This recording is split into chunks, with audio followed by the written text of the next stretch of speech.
ಸರ್ಕಾರಕ್ಕೂ ಗೊತ್ತಿದೆ, ನನಗೆ ಗೊತ್ತಿಲ್ಲ ಅಂತ ಹೇಳೋದಿಲ್ಲ. ಈ ವಿಚಾರದಲ್ಲಿ in the interest of society, in the interest of state ನಿರ್ದಾಕ್ಷಿಣ್ಯ ಕ್ರಮವನ್ನು ಮಾಡಲೇಬೇಕಾದಂಥದ್ದು ಮೇಲ್ನೋಟಕ್ಕೆ ಎದ್ದು ಕಾಣ್ತಾ ಇದೆ. ಆಲ್ ಸ್ಟೋರಿ, ಈ ಸ್ಟೋರಿ ಬಿಲ್ಟಪ್ ನೋಡಿದರೆ, ಬರೆದಿರ್ತಕ್ಕಂಥ ಒಕ್ಕಣೆಗಳೆಲ್ಲ ನೋಡಿದರೆ ಯಾರೂ ಇಲ್ಲಿ ಕಿವಿಗೆ ಹೂವು ಮುಡ್ಕೊಂಡು ಬಂದಿಲ್ಲ. ಇಲ್ಲಿ ಈ ರೀತಿ ಜಸ್ಟಿಫಿಕೇಶನ್ ಕೊಡ್ತಕ್ಕಂಥದ್ದು, ಅದನ್ನು ಜಸ್ಟಿಫೈ ಮಾಡ್ತಕ್ಕಂಥದ್ದು ನನಗೇನೋ ಅನಿಸುತ್ತೆ, ನಾನು ವೈಯಕ್ತಿಕವಾದ ವಿಚಾರದಲ್ಲಿ ನಿಮ್ಮಂಥ ಅನುಭವಿ ರಾಜಕಾರಣಿಗಳಿಗೆ, ನಿಮ್ಮಂಥ ಅಗಾಧವಾದ ಸಮಾಜದ ಮುಖ್ಯವಾಹಿನಿಯಲ್ಲಿ ಕೆಲಸ ಮಾಡ್ತಾ ಇರ್ತಕ್ಕಂಥ ನೀವು ಇಂಥ ವರದಿಯನ್ನು ಅವ್ರು ಬರ್ಕೊಟ್ಟಾಗ 4th ಇತ್ತು, ನೀವು ಓದಬಾರ್ದಿತ್ತು ಇದನ್ನು. ಯಾಕೆ ನಿಮ್ಮ ಅನುಭವಕ್ಕೆ, ನಿಮ್ಮ ಅನುಭವ ಅಂಥ ಅಗಾಧವಾದ ಅನುಭವ ಇದೆ ನಿಮಗೆ. ರಾಜಕೀಯ ಕ್ಷೇತ್ರ ಎಲ್ಲ ಸಾಮಾಜಿಕ ನೀವು ಸಮಾಜದ ಮುಖ್ಯವಾಹಿನಿಯಲ್ಲಿ ಕೆಲಸ ಮಾಡ್ತಕ್ಕಂಥ ಸಂದರ್ಭದಲ್ಲಿ ಹೇಗಿದೆ ಇದರಲ್ಲಿ? ಏನು ಹೇಳ್ತಾರೆ ನೋಡಿ ಅವರು. 8 ಗಂಟೆಗೆ ವಿಷಯ ಗೊತ್ತಾಯ್ತಂತೆ. 8 ಗಂಟೆ ವಿಷಯ ಗೊತ್ತಾದ್ಮಾಗ ಅಲ್ಲಿ 10 ಜನ ಸಿಬ್ಬಂದಿ ಹೋಗಿದ್ದಾರೆ, ಒಬ್ಬರಿಬ್ಬರಲ್ಲ. ಅವರು ಎತ್ತರವಾದ ಪ್ರದೇಶದಲ್ಲಿ ಅಲ್ಲಿಂದ ನೋಡಿದ್ವು ನಾವು, ಯಾವುದೇ ಬ್ಯಾಟ್ರಿ ಬೆಳಕು ಯಾವುದು ಕಾಣಲಿಲ್ಲ. ಬೆಳಗಿನ ಜಾವ 5 ಗಂಟೆಗೆ ಆ ಬ್ಯಾಟ್ರಿ ಬೆಳಕು ಗೋಚರಿಸ್ತು. ಆಗ ನಾವು ಇಮಿಡಿಯೇಟ್ಲಿ ರಶ್ ಟು ದಿ ಸ್ಪಾಟಿಗೆ ಹೋದಾಗ ಏನು ಮಾಡಿದ್ರಿ? ಅಧಿಕಾರಿಗಳೇ ಇಲ್ಲಿ ಬರ್ದಿರೋದು, ವಿ ರಿಕ್ವೆಸ್ಟೆಡ್. ಅಂದರೆ ರಿಕ್ವೆಸ್ಟೆಡ್ ಅಂದರೆ ಕೂದಲೇ ಅಂತರದಲ್ಲಿ ಅವರು ನಾವು ಮಾತಾಡೋಂಥ ಹತ್ರದಲ್ಲಿ ಇದೀವಿ ಅಂತ ಅರ್ಥ ಆಯ್ತಲ್ಲ. ನೀವು 10 ಜನ ಸಿಬ್ಬಂದಿ ಇದ್ದೀರಿ, ನಾವು ಅವರಿಗೆ ರಿಕ್ವೆಸ್ಟ್ ಮಾಡ್ತಾ ಇದ್ದೀವಿ ಸರೆಂಡರ್ ಆಗಿ ಅಂತ ಹೇಳಿದ್ರೆ, ನೀವು ಮಾತಾಡೋದು ಅವ್ರಿಗೆ ಕೇಳುತ್ತೆ, ಅವ್ರು ಮಾತಾಡೋದು ನಿಮಗೆ ಕೇಳುತ್ತೆ ಅಂತ ಆಯ್ತು. ಅಂತ ಒಂದು ಸಂದರ್ಭ ಇದ್ದಾಗ can you make use of this type of weapon? ಅವರಿಗೆ ಬುಲೆಟ್ ಹೊಡಿತಕ್ಕಂಥ ಸಂದರ್ಭ ಉದ್ಭವಿಸ್ತಾ ಇತ್ತ ಅನ್ನೋದನ್ನ ದಯವಿಟ್ಟು ತಾವು ಆಲೋಚನೆ ಮಾಡಬೇಕಾಗತ್ತೆ.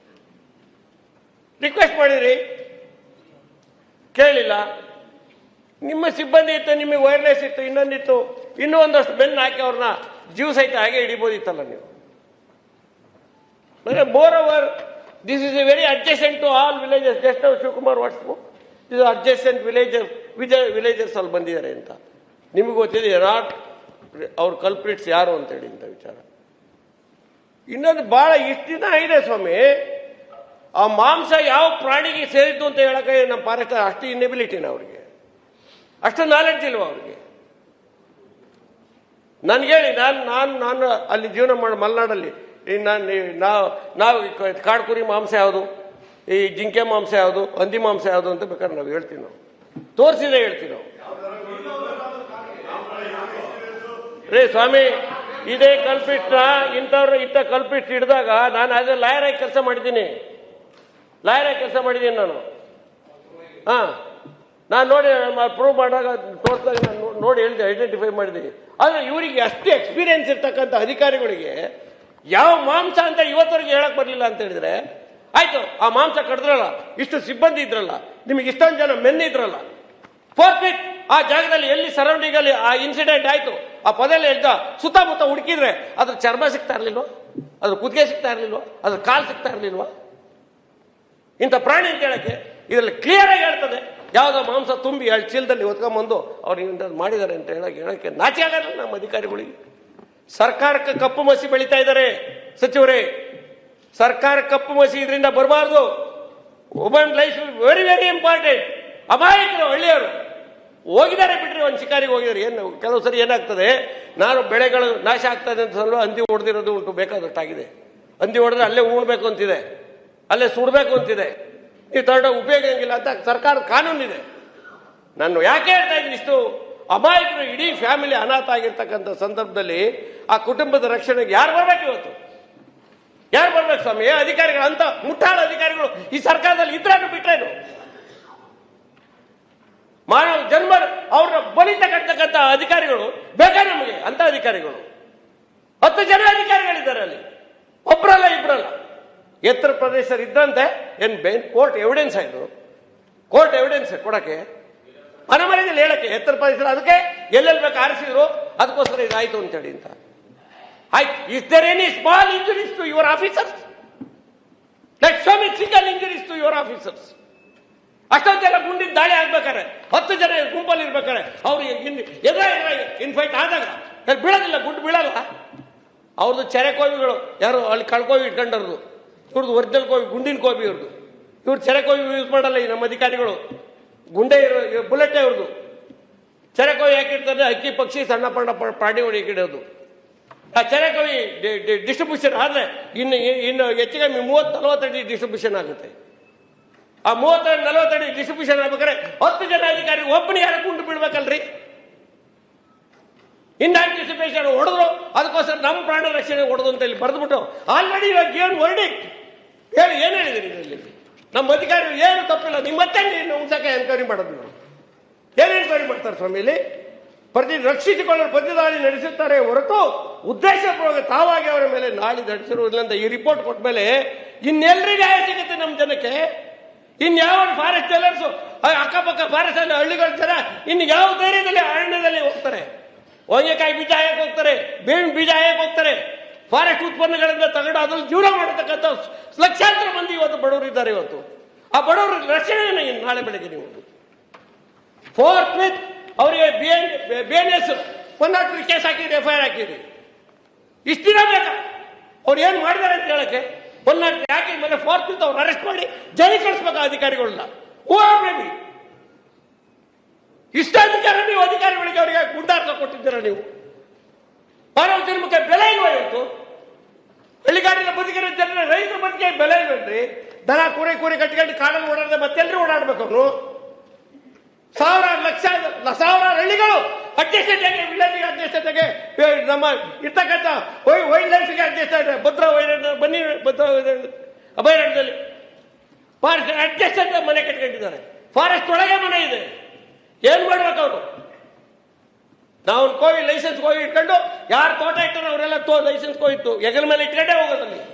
ಚಿಕ್ಕಮಗಳೂರು ಇರ್ಬೋದು, ಮೂಡಿಗೆರೆ ಇರ್ಬೋದು, ಶಿವಮೊಗ್ಗ ಇರ್ಬೋದು, ಅಲ್ಲೆಲ್ಲ ಹೆಗಲ ಮೇಲೆ ಇಟ್ಕೊಂಡು ಹೋಗ್ತಾರೆ. ನಾಳೆ ಬೆಳಗ್ಗೆ ಈ ಅಧಿಕಾರ ನೀವೇನಾದ್ರು ಇದನ್ನ ಗ್ರಾಂಟೆಡ್ ಅಂತ ತಗೊಂಡ್ರೆ ಅಧಿಕಾರಿಗಳು, ನಾಳೆ ಬೆಳಗ್ಗೆ ಯಾವ ರೈತರು ಕೂಡ ಧೈರ್ಯದಲ್ಲಿ ಅವನ ತೋಟಕ್ಕೆ ಹೋಗೋದು ಕಷ್ಟ ಇದೆ. ಮಂತ್ರಿಗಳೇ, ದಯಮಾಡಿ ನೊಂದು ಹೇಳ್ತಾ ಇದ್ದೀವಿ ಇದು ವಿಚಾರನ. ನಿರ್ದಾಕ್ಷಿಣ್ಯವಾಗಿ ಅವನು ಮಾಡಿರ್ತಕ್ಕಂಥದ್ದು ಘೋರ ಅಪರಾಧ, ಇಂಟೆನ್ಷನ್ ಮರ್ಡರ್. ಅದು ಆ ಮರ್ಡರ್ ಕೇಸನ್ನ ಹಾಕಿ ಅವ್ರನ್ನ ಅರೆಸ್ಟ್ ಮಾಡದೇ ಇದ್ರೆ ಈ ನಾಡಿನ ಜನರಿಗೆ ನೀವು ನ್ಯಾಯ ಕೊಟ್ಟಂಗೆ ಆಗೋದಿಲ್ಲ. ನೆನಪಿಡಿ ದಯಮಾಡಿ. ಇದನ್ನ ಅವ್ರೇನಾದ್ರು ಗ್ರಾಂಟೆಡ್ ಅಂತ ತಗೊಂಡ್ರೆ ನಮ್ಮ ಯಾವ ರೈತರು ಜೀವನ ಮಾಡಕ್ ಸಾಧ್ಯ ಇಲ್ಲ ಈ ನಾಡಿನಲ್ಲಿ. ಫಾರೆಸ್ಟ್ಗೂ ಅಲ್ಲಿರ್ತಕ್ಕಂಥ ರೈತರು ಅವಿನಾಭಾವ ಸಂಬಂಧ ಇದೆ. ಆ ಸಂಬಂಧದಲ್ಲಿ ಅವರು ಹೋಗಿರ್ತಾರೆ. ಪಾಪ ಇವತ್ತು 3 ಜನ ಆ ಪ್ರಾಣ ಅಮಾಯಕರನ್ನ ಇವತ್ತು ಬಲಿ ತೆಗೆದುಕೊಂಡಂತ ಸಂದರ್ಭದಲ್ಲಿ ನೀವು ಈ ಜನರ ರಕ್ಷಣೆ ಬರ್ದಿದ್ರೆ ಈ ಸರ್ಕಾರದಲ್ಲಿ ಅಂತ ಮುಟ್ಟಾಳ ಅಧಿಕಾರಿಗಳಿಗೆ, ಅಂತಹ ಘನಘೋರ ಅಪರಾಧ ಮಾಡಿರ್ತಕ್ಕಂಥ ಅಧಿಕಾರಿಗಳನ್ನ ರಕ್ಷಣೆ ಮಾಡಿದ್ರೆ ನಾಡಿನ ಜನತೆಗೆ ದ್ರೋಹ ಮಾಡಿದಾಗ್ತದೆ. ಇದು ದಯಮಾಡಿ ನೀವು ಆ ಅಮಾಯಕರ ರಕ್ಷಣೆ ಬರಲೇಬೇಕು. ಬೇರೆ ವಿಚಾರ ಬಿಟ್ಬಿಡಿ. ಭಾರಿ ಬರ್ದಿದ್ದಾರೆ. ಇದೆಲ್ಲ ಹೇಳಕ್ ಹೋದ್ರೆ ಇದು ಮ್ಯಾಟರ್ ಆಫ್ ಎವಿಡೆನ್ಸ್. ಆ ಎವಿಡೆನ್ಸ್ ಅಲ್ಲಿ ನೀವು ಇದನ್ನ ಆಲ್ರೆಡಿ ಕಮ್ ಟು ಕನ್ಕ್ಲೂಷನ್. ಇದು ನನಗೆ ಬಹಳ ಬೇಜಾರಿದೆ, ತುಂಬಾ ಬೇಜಾರಿದೆ. ಕನ್ಕ್ಲೂಷನ್ ಬಂದ್ಬಿಟ್ಟಿದ್ರಿ. ತಾವು ಇನ್ನೇನು ನ್ಯಾಯ ಕೇಳಕ್ಕಾಗುತ್ತೆ ಸಭಾಪತಿಗಳೇ? ಇನ್ನೆಂಗೆ ನ್ಯಾಯ ಎಕ್ಸ್ಪೆಕ್ಟ್ ಮಾಡಿದ್ರಿ ಸರ್ಕಾರದಿಂದ ಹೇಳಿ? ಆಲ್ರೆಡಿ ಮಾಡಿ ಆ ಆತ್ಮರಕ್ಷಣೆಗೋಸ್ಕರ ಗುಂಡು ಹೊಡೆದಿದ್ದಾರೆ ಅಂತ ಹೇಳ್ಬೇಕಾದ್ರೆ ಯಾವ ರೀತಿ ಆತ್ಮರಕ್ಷಣೆ ರೀ? ಯಾವ ರೀತಿ ಆತ್ಮರಕ್ಷಣೆ ಹೇಳಿ ನೋಡೋಣ ನೀವು. ಅವ್ರು ಏನು ಅಪರಾಧ ಮಾಡಿದ್ರು? ಆಫ್ಟರ್ ಆಲ್ ಆ ಮಾಂಸ ಸಂಬಂಧಪಟ್ಟಂತ ಯಾವ ಪ್ರಾಣದ ಮಾಂಸ ಅಂತ ಹೇಳಿಲ್ಲ. ಆ ಇನ್ನೂ ಪುರಾವೆಗಳನ್ನು ಇಟ್ಕೊಂಡು ಇವು ಶಿಕಾರಿ ಮಾಡಿದ್ರು ಅಂತ ಹೇಳಕ್ಕೆ ಯಾವುದೇ ಪುರಾವೆ ಕೂಡ ಇಲ್ಲಿಲ್ಲ. ಪಾತ್ರೆ ಪರಡಿ ಅದೆಲ್ಲ ಗೊತ್ತಿದೆ ನಿಮಗೆ. ಶಿಕಾರಿ ಮಾಡೋ ಅವರ ಅಧಿಕಾರಿಗಳು ಗೊತ್ತಿದೆ ಶಿಕಾರಿ ಮಾಡೋರು ಯಾವ ರೀತಿ ಹೋಗ್ತಾರೆ ಅಂತ. ರಾತ್ರಿ ಶಿಕಾರಿಗೆ ಹೋದ್ರೆ ಅಲ್ಲಿ ಇಬ್ರು ಅಡಿಗೆ ಮಾಡಕ್ಕೆ ಹೋಗ್ತಾರೆ, ಇನ್ನೊಂದು 4 ಜನ ಶಿಕಾರಿಗೆ ಹೋಗ್ತಾರೆ. ಅಡಿಗೆ ಮಾಡೋ ಜಾಗ ಬೇರೆ, ಶಿಕಾರಿ ಮಾಡೋ ಜಾಗ ಬೇರೆ. ಅಲ್ಲಿ ಅಡಿಗೆ ಮಾಡಿ ಊಟ ಮಾಡಿ ಶಿಕಾರಿ ಆದರೆ ತಗೊಂಡು ಬರ್ತಾರೆ. ಆಗಿದೆ, ಬೇಕಾದಷ್ಟು ಆಗಿದೆ. ಅದಕ್ಕೇನು ಶಿಕ್ಷೆ ಕೊಡ್ಬೇಕು? ಶಿಕ್ಷೆ ಕೊಡಿ ಅವರಿಗೆ. ಆ ಊರ್ನ ಏನೇನು ಬಂದೋಬಸ್ತ್ ಮಾಡಬೇಕು, ಅಲ್ಲಿರ್ತಕ್ಕಂಥ ನಾಡ ಕೋವಿಗಳು, ಅನ್ಲೈಸೆನ್ಸ್ ಕೋವಿಗಳು ಎಲ್ಲವನ್ನೂ ಸೀಜ್ ಮಾಡಿ ಸ್ಟಿಕ್ ಮಾಡಿ. ನಾವು ಅದ್ರ ಬಗ್ಗೆ ಬೇಡ ಅಂತ ಹೇಳೋದು ನಿಮಗೆ. ಆದರೆ ಅಮಾಯಕರ ಜೀವ ತೆಗೆದಿರಿ, ವಾಪಸ್ ಜೀವ ಕೊಡಕ್ಕೆ ನಿಮ್ಮ ಕೈಲಿ ಸಾಧ್ಯವೇ ಇಲ್ಲ. ನೀವು 1 ಕೋಟಿ ರೂಪಾಯಿ ಪರಿಹಾರ ಕೊಟ್ಟರು ಆ ಮನೆಗೆ ನ್ಯಾಯ ಕೊಡಕ್ಕೆ ಸಾಧ್ಯ ಇಲ್ಲ. ಇವತ್ತು ಇದನ್ನ ಟೇಕ್ ಇಟ್ ಆಸ್ ಗ್ರಾಂಟೆಡ್ ಅಂತ ನಮ್ಮ ಅಧಿಕಾರಿಗಳಿಗೆ ಆಗಬಾರ್ದು. ದಯಮಾಡೋದಕ್ಕೆ ನೀವು ಇದನ್ನು ಮುನ್ನುಡಿ ಬರೀಲೇಬೇಕು. ನೀವು ಮುನ್ನುಡಿ ಬರೀದೇ ಇದ್ರೆ ಸರ್ಕಾರ ಇನ್ಎಫಿಷಿಯೆಂಟ್ ಅಂತ ಹೇಳ್ಬೇಕಾಗುತ್ತೆ. ದಯಮಾಡಿ ಕ್ಷಮಿಸಿ. ಇಂಥ ಅಧಿಕಾರಿಗಳನ್ನ ಯಾವ ಕಾರಣಕ್ಕೂ ನೀವು ಕ್ಷಮಿಸಬೇಡಿ ದಯಮಾಡಿ. ಫೋರ್ತ್ ವಿತ್ ಆಕ್ಷನಿಂಗ್ BSNL 103 ಏನು ಆಕ್ಷನ್ ಆಗಿದೆ ಅದ್ರ ಪ್ರಕಾರ ಮರ್ಡರ್ ಕೇಸ್ ಅವ್ರ ಮೇಲೆ ಹಾಕಬೇಕು. ಎಲ್ಲ ಅಧಿಕಾರಿಗಳು, ಯಾವ ಅಧಿಕಾರಿ ಬೇಕಾಗಿರಲಿ, ಅವ್ರನ್ನ ಕೂಡಲೇ ಜೈಲಿಗೆ ಕಳ್ಸಕ್ಕಂಥ ಕೆಲಸ ಮಾಡಿದ್ರೆ ಮಾತ್ರ ಇಡೀ ನಾಡಿನ ಜನರಿಗೆ ನೀವು ನ್ಯಾಯ ಕೊಟ್ಟಂಗಾಗುತ್ತೆ. ನಮ್ಮ ರೈತರು ಕಾಡಿನ ಇಕ್ಕೆಲೆಗಳಲ್ಲಿ ಯಾರ್ಯಾರು ತಿರುಗಾಡ್ತಾರೆ, ಯಾರ್ಯಾರು ಜೀವನ ಮಾಡ್ತಾ ಇದ್ದಾರೆ, ಕಾಡು ಮತ್ತು ಸಂಬಂಧ ಇಟ್ಕೊಂಡಿದ್ದಾರೆ, ಆ ಸಂಬಂಧಕ್ಕೊಂದು ಬೆಲೆ ಕೊಟ್ಟಂಗಾಗ್ತದೆ. ಅವ್ರಿಗೆ ಮುಂದೆ ಧೈರ್ಯದಲ್ಲಿ ಅವ್ರ ಕೆಲಸ ಮಾಡೋದಕ್ಕೆ ಅನುಕೂಲ ಆಗ್ತದೆ. ಯಾರು ಕೂಡ ಇಂಥ ಇಂಟೆನ್ಷನ್ ಮಾಡೋದನ್ನ ನಾವು ಒಪ್ಪೋಕೆ ಸಾಧ್ಯ ಇಲ್ಲ. ಇದು ಇಂಟೆನ್ಷನ್ಲಿ ಮಾಡ್ತಾರೆ. ಇದನ್ನ ಫೋರ್ಸ್ ಕೆಲಸ ಮಾಡಬೇಕಾಗುತ್ತೆ.